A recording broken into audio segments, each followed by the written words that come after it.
Hello and welcome to my Fire Emblem Engage class tier list. So in this tier list, I'm going to be rating the classes. It might get a little confusing because some of the characters' names are present instead of the class names. And I'm actually refilming this video because as soon as I opened, I put Picket in S tier, but then I'm like, oh wait, this is Berserker class. So I'm going to try my hardest to make sure that I treat this like a class tier list, not a unit tier list. All right, so to begin, we have Alacrist's unique tier delete. I would say overall it's strong. It is pretty good on certain builds. It does require a lot of investment to become S tier, but I do think it has potential to be an S tier build with investment. Now, if you're just running him normally and he's just shooting down flyers, he could fall behind in terms of XP, so he could go down. So it depends on how much you use him, but overall I would say he's just strong. I think that's fair. All right, so Divine Dragon. So this isn't a leader, this is Divine Dragon.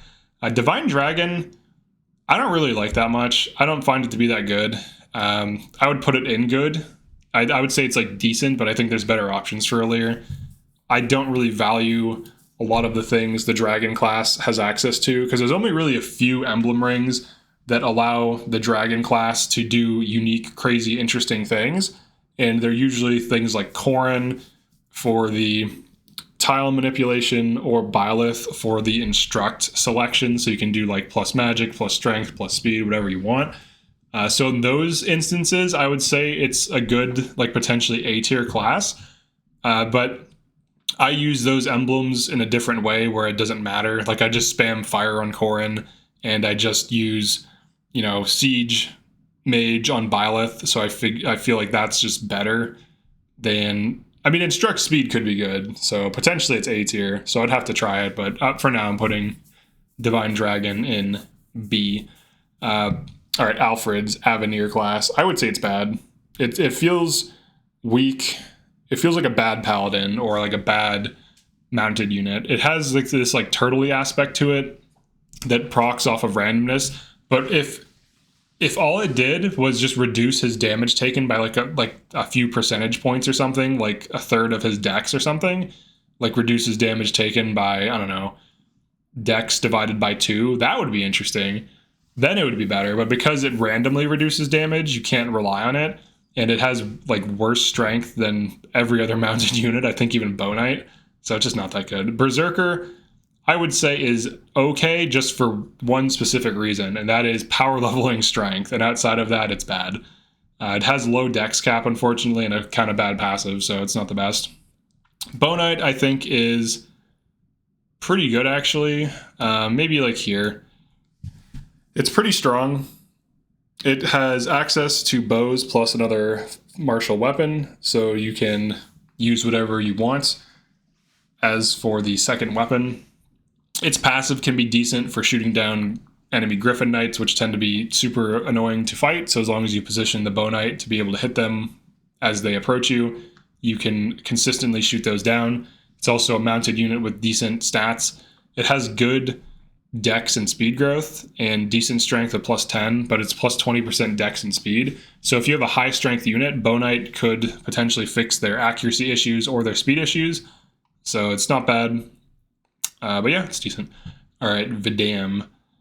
I would say this is like B tier, potentially A tier. It needs speed fixing. The build isn't high enough. I feel like when I run Saline, she just doesn't double consistently unless it's like enemy armor, which anyone doubles. So she needs some kind of speed increase. She does have 50% speed growth on this class, but even with that, I think her base speed just isn't high enough to get her into that doubling range. She usually wants something like Speed Taker or Speed plus 3 to 4, maybe Build plus like 3 to 4, and Speed to get her, to reduce her weapon weight so she can use Levin's sword or Bolganon. Those are her main weapons, I think. So I would say she's just good. Potentially A tier if you can fix her speed issues. Diamant on Successor, so specifically Successor, I would say is like B tier.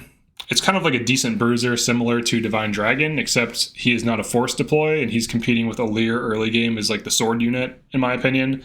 And there are definitely better units to run early game So I don't think he's like a priority. And I've tried running him in multiple Maddening runs, and every single time he kind of fizzles out and other things just start taking his place because they're like, who's going to get more XP?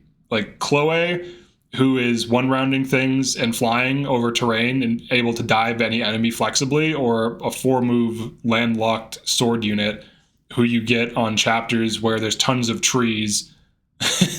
You know, like, who's going to get more kills if we're just trying to beat the map? It's going to be the flying unit. And that's just an example. Like, mages tend to kill more consistently than him.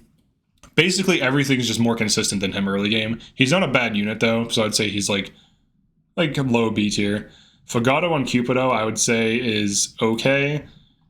Early on, it seems really good, right? Like on Fixed Growth Maddening, it feels decent. He seems to do good damage, and then almost immediately his damage falls off a cliff as you enter endgame. So putting him on Warrior is better. I would say, like, if I were to rate him on Warrior, he's like an A tier unit. But on Cupido, it's damage falling off, because middle game is not that hard at all. Early game and middle game are very easy. The only thing that's really hard, and it depends on how good your team is built, is endgame maps. Endgame maps. So like endgame maps push your team to its limit if it's like poorly made. But if your team is good, that they're also not super hard. They're like just reasonably difficult, I would say. But middle game maps I find to be very easy now. So like him doing well in middle game maps isn't really impressing me on Cupido. General, I would say, is like low B tier. I think it's decent.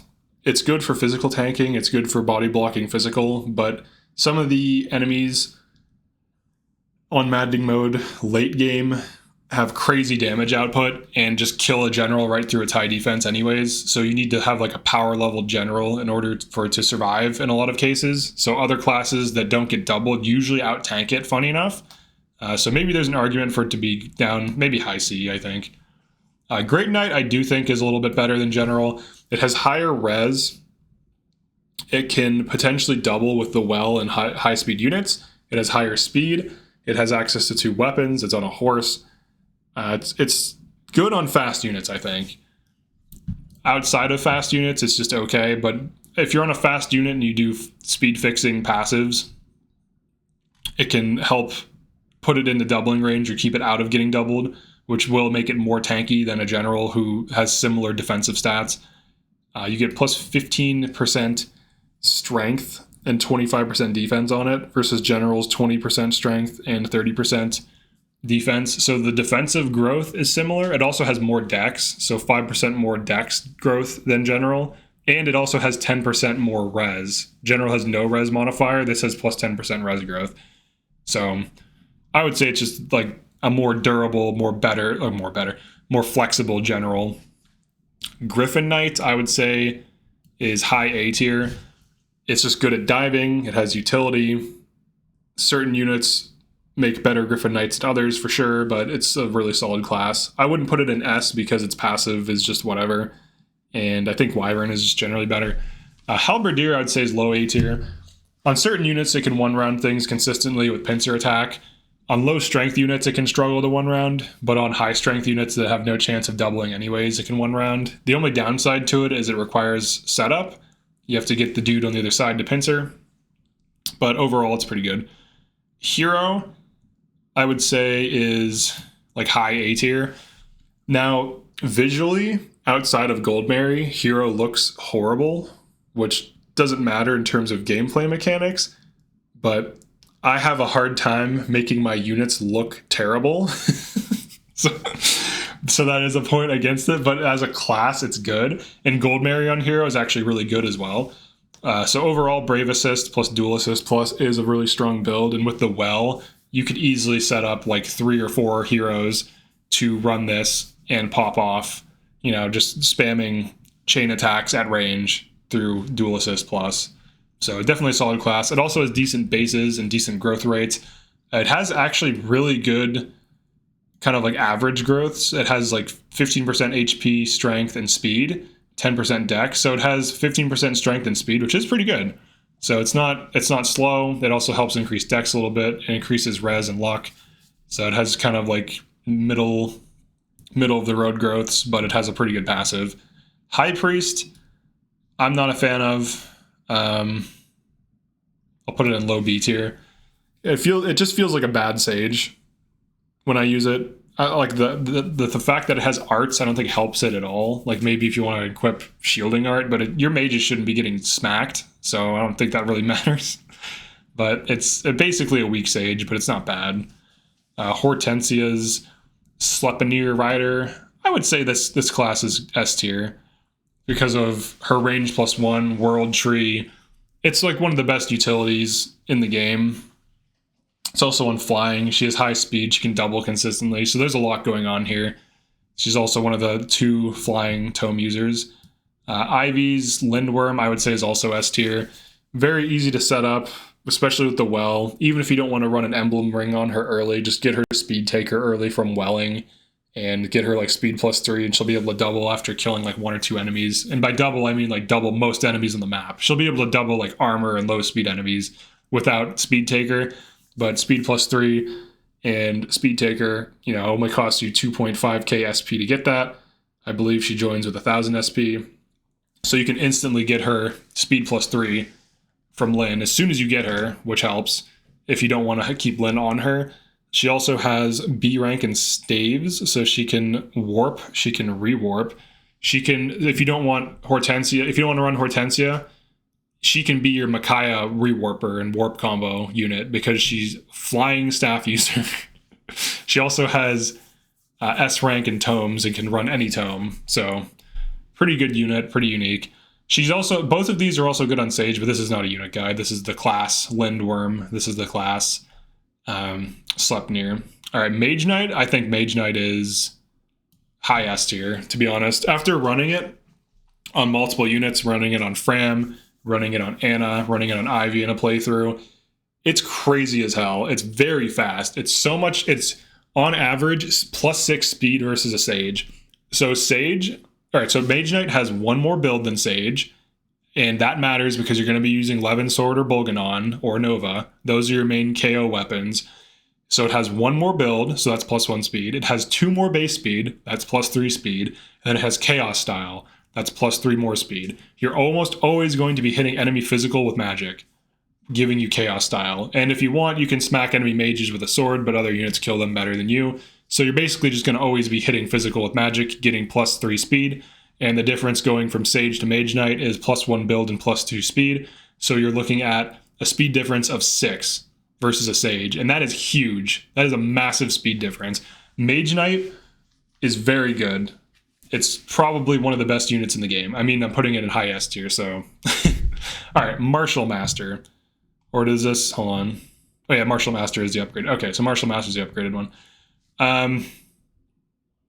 I'll put this in low A. For the people, I understand how people use it. I don't use it myself. Like, I understand that you can 100% bonded shield things, and you can make use of diffuse healer to AoE heal things. So there's some use cases. There's utility. There's chain guarding. It can also punch things, even if for 0 damage, to build up Lucina bonded shield. So I get how it's good. Personally, I'd rather my bonder be a flying unit or a mounted unit that can also kill things itself. And most martial masters that are on this role tend to have poor stats and can't one-round things. So I can see the pros and cons of having a pure utility mitigation unit versus having a mitigation unit who's also a damage unit. So there's pros and cons to that. But it's a good class. It's a good class with Lucina. So I would say low A. Paladin, I would say Paladin's high A. I would put it higher if it had multiple weapon types, but it has really good bases, really good growth rates. It basically has very few weaknesses. It also looks kind of cool, which I'm not factoring that in. It's just an observation. Looks kind of neat.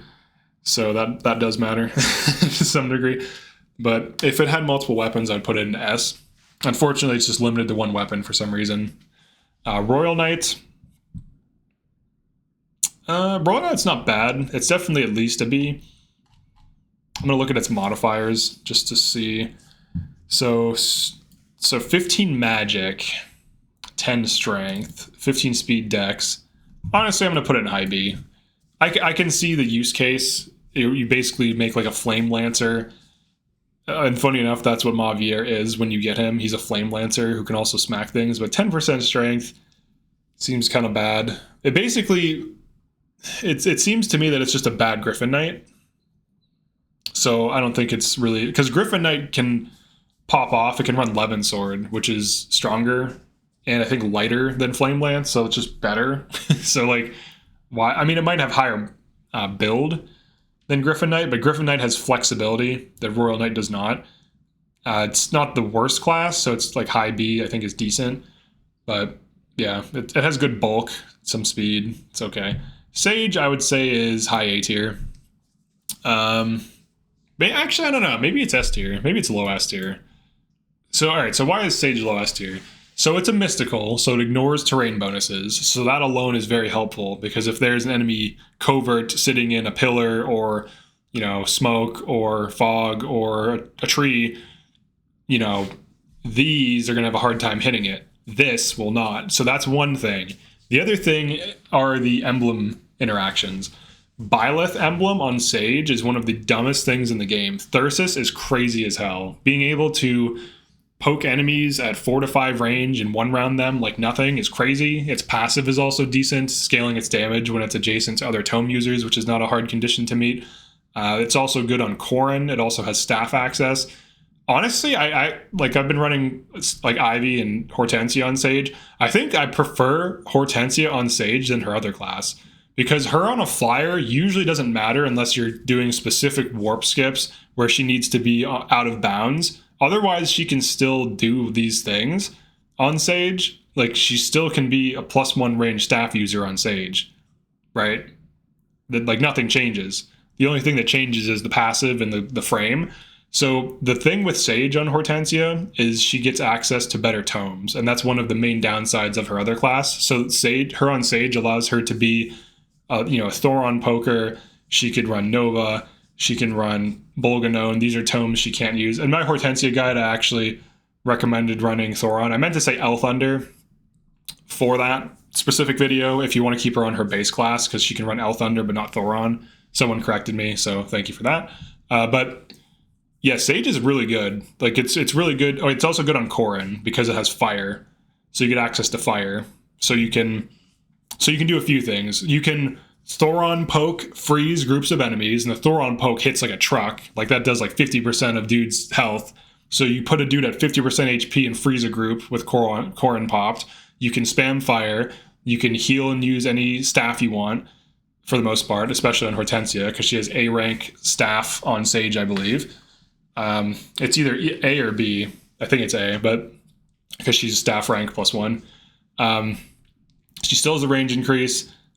Anna's a good Sage, Siege Sage. Pandreo's a good Siege Sage. I think Sage is Pandreo, one of his better classes, Sage and Mage Knight. In terms of raw combat, if you're not using a specific emblem ring, Mage Knight is generically better, but in terms of siege toming, on Byleth, Sage is crazy. And you dance that thing, you're looking at 2 long-range kills per turn with 0 risk.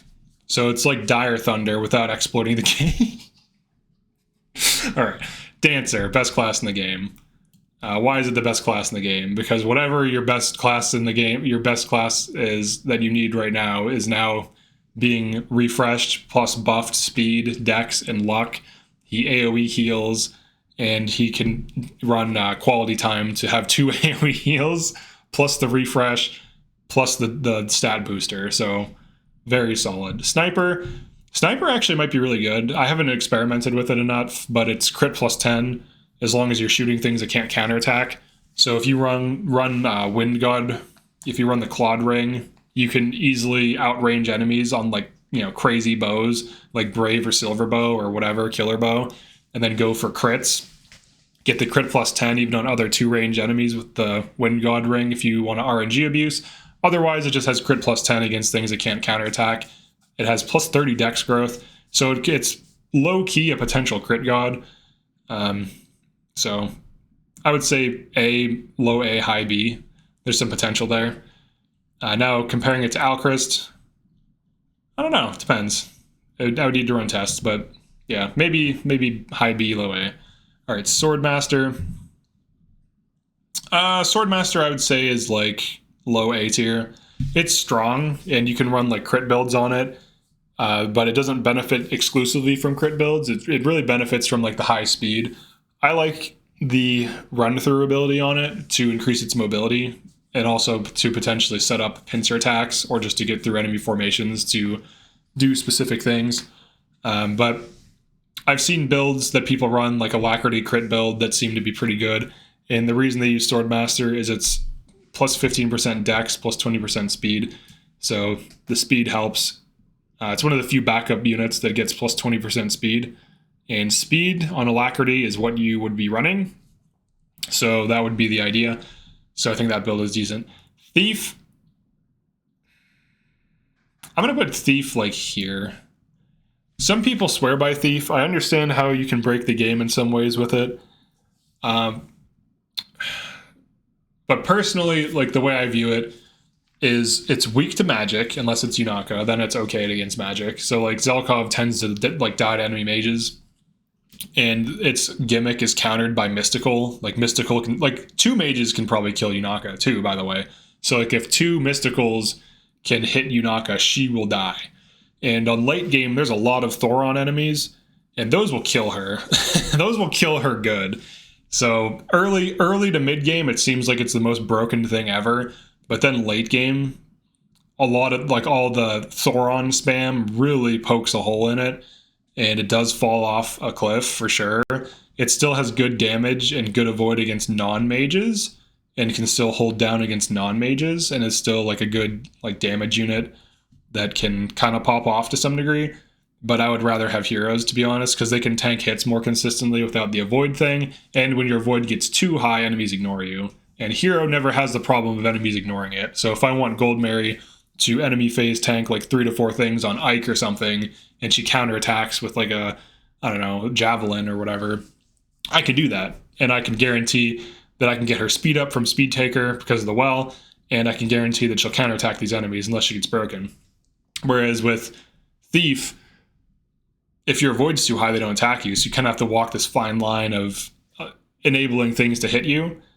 But I think Hero is better in general. And also Brave Assists. I would prefer the utility. Chimera. I would say she's like here for Picket. I'd say Picket is definitely not as good as Hero, but better than Thief, because it can enemy phase Sandstorm tank. It's like some people have trouble running her. I don't overinvest in her. I feel like a lot of people strawman like arguments that are being made about certain units just because it's like convenient. Like you don't have to overinvest in Chimera to get her into a position where she can enemy phase tank and do well. You just have to leave Ike on her and advance her into Picket. That's really all you have to do, and equip a javelin, and then use speed increases. Not the items, like passives, like either Speed Taker or like speed plus 3 to 4. Get her speed plus 3, and you could even run like Dex plus 3 if you want. If you just want to keep her on Javelin, then upgrade the Javelin. Like you can just make her an enemy phase Sandstormer, and she'll tank like 3 to 4 things easily on Ike, double them on counterattack, most of them at least, and potentially trigger a bunch of Sandstorms at enemy phase for good damage. And if not, she'll deal some poke damage and just tank. So, you know, it's kind of similar to Thief, except in my opinion, it's more consistent because she has good res and her defense scales. And now if you invest in her, she becomes crazy as hell. But otherwise, she's just kind of decent. But the thing with a lot of like Thief units is most of them get power leveled because of overinvestment or feeding them a ton of kills. So then they seem stronger than they really are. And then that's compared to a unit like Chimera or even Gold Mary. And then people's perception of the unit is higher than it should be because of mismatched resources. You know, like if you barely let if you let a unit get like almost no kills, or you don't really run it that often, it's not going to power level. So like I've had specific examples of running like Kagetsu where I just use other units over him, and then he just falls behind in terms of level because he's not getting deployed all the time. So that doesn't mean he's a bad unit. That just means I'm not using him. All right. Veil, a.k.a. Dragon Kid. So how good is this class? I would say this class is like here. I'd rather her be on Sage. I think it gives her more speed and build. I'm pretty sure that's true. It also gives her staff access. I don't understand the dagger thing. I don't get it at all. She gets tomes and daggers, and it doesn't make any sense because there are tomes that have similar might to her unique dagger, similar might and similar weight. So why do I need daggers? It's neat, but I'd rather have staff access. So I usually just switch her onto Sage. Because it's like now she has, more, I think like it's like +1 build and then maybe like +1 or 2 speed. But it's a little bit faster. Mage Knight would also be better. She's probably way better on Mage Knight. Because Mage Knight, Levin Sword actually makes sense. Whereas Magical Dagger is cool. But what does it do? I've seen her go into Wolf Knight. But I think her default class is not that good. It's decent. It's not like bad or like okay or bad. It's like high B tier because it's still useful and still does damage. You just need to fix her speed. But the passive is whatever. Warrior. Let's see. I guess better than Ivy, worse than Ivy. Depends on playstyle. All right, I'll put it here. One of these, maybe better, worse than Sage. I would say it's like here. For me personally, the way I play the game, it's here. But I think it's an S tier unit. It's so like depending on how you play, what you value, if you invest in these or not, whatever. It can move up or down. It's somewhere in S tier essentially. Very strong unit type. Really good strength growth. Pretty good speed growth. 15% speed, 20% strength growth, 25% health, 5% build, really good base strength, decent base speed, great passive, bow and axe access, pretty access, that's funny, a pretty good class, very strong, fixes a lot of units, makes Fagato insane,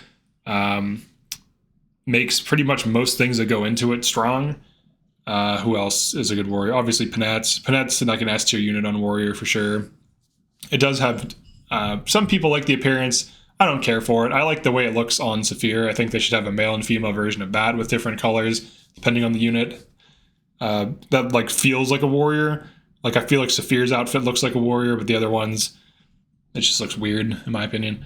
Yeah, it's a really strong unit. Definitely S tier unit. The bow access is great for longbow backup, which is amazing. Even if the unit smacks something with an axe, if you have another unit attack something that's adjacent, you can trade the warrior, switch its weapon to longbow for backup attacks, and then attack whatever that unit's going to attack. And then other units will now have bow backup. It can also be a good tomahawk user. It can be good for crit builds. It can be good for brave builds in some units, like Brave Axe. It can one round just off of the first hit of a Brave Axe, for example. So it has a lot of options for different units, and it's a very solid class. Wolf Knight, I would say is high A tier. Maybe like around here, I would say. It's pretty fast. It has dagger access. It can run multiple weapons. I feel like Wolf Knight units need good strength growth. They tend to have kind of poor strength growth. Wolf Knight's modifier, I think it's just +5. Yeah, +5% strength growth. You get 15% dex and speed. Or I'm sorry, 15% dex, 20% speed. So if you're on a unit who has average speed growth and good strength growth, this can push them into doubling range. So there's some units that would be good Wolf Knights, but the strength modifier, in my opinion, can hurt other units, but overall it's not bad. And now there are even more ways to fix it, so you don't even need as good of strength. So you can run it on units that just have Erica or Lunar Brace. Lunar Brace tends to fix dagger damage if the dagger damage starts to fall off, which it tends to do. I feel like a lot of people don't acknowledge that. Dagger damage, even with, like if you have like a silver dagger +3, it tends to fall off because of the low strength on Thief and Wolf Knight.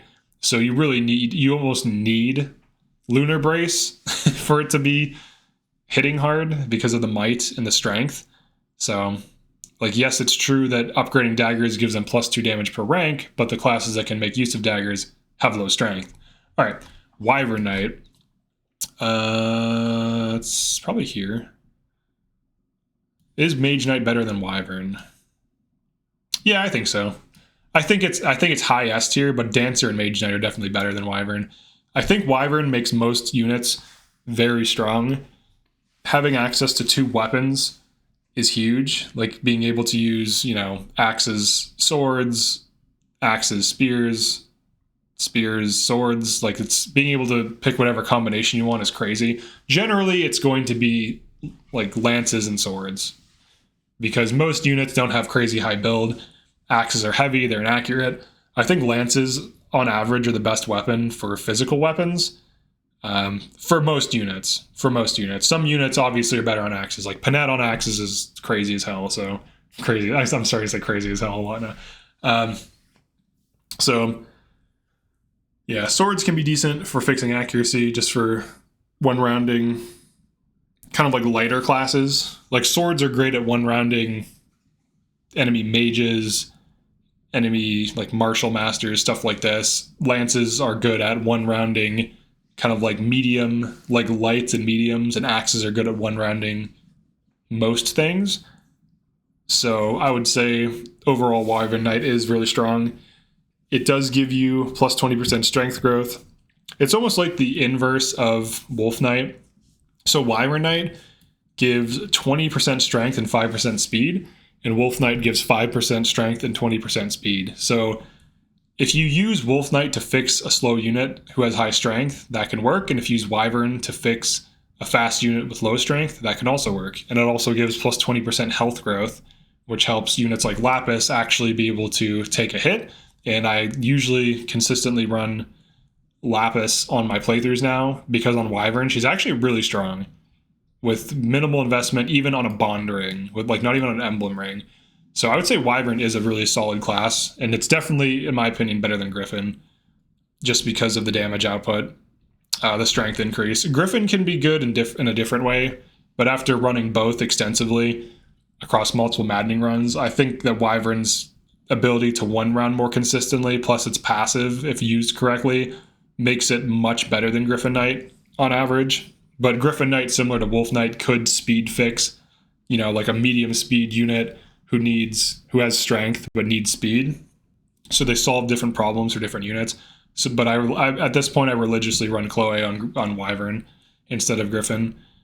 I find it to be better. She does more damage. I mean, early game it's going to be similar results, but mid game you see the damage difference for sure. But Griffin Knight is a little bit faster. So here is the updated class tier list. Some of these moved up and down for sure. Berserker definitely moved down. I wasn't aware of the dex cap in the first video, so otherwise it would be good, because 30% strength growth is nuts. It's pretty high, and it's 10% build as well, so like it has potential, it just needs updated. So yeah, let me know if you agree or disagree with any of these and why. Thanks for checking this out. Definitely like and subscribe, and I'll see you in the next one.